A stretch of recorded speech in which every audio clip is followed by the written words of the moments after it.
За хүнсний дэлгүүр болон томоохон супермаркетуудын дийлэнх нь иргэдэд баримт олгодог хийдэж за худалдааны төвүүдийн хувь түрээслэгч нар баримт олохгүй байна гэдэг гомдлол дагуулж байдаг. Тэгвэл Дархан аймгийн татварын хилцээс Дархан эхлэлгэр болон Дархан намын худалдааны төвд лангуу түрээслэгч хувь иргэдэд 2 хоногийн сургалт зөвлөгөө өгөх арга хэмжээг зохион байгуулжээ. Тодорхойлбол түрээслэгч нараас иргэд худалдан авалт хийсэн бол гар утсаараа лангуун дээрх QR кодыг уншуулснаар автоматар баримтын нэгдсэн системд тухайн худалдан авалтын баримт бүртгэгдэх боломжтой болжээ.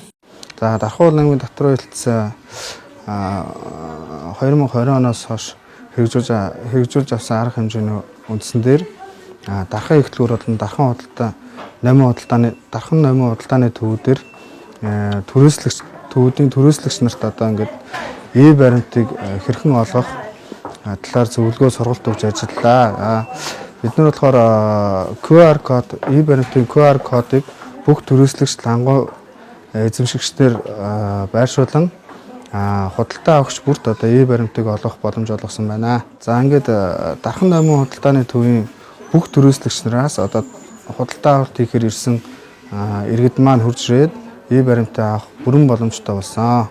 За бидэнд энэ сургалт явуулаад Дархан аймгийн татварын хилцээс QR код уншуулдаг нааж өгсөн байгаа наалтыг тэгээд худалдаа авагчид маань өөрсдөө QR код уншуулж болно. Хүн болгон худалдаа авалт хийх болгондоо уншуулж болно. Гэхдээ дата нь бол унахгүй зүгээр датагаа асаасан байхад л болно. За тэгээд энэ худалдаа авагчид маань нэр зөвлөлжлүүлээд QR кодоор уншуулад худалдаа авалтаа хийгээрэй.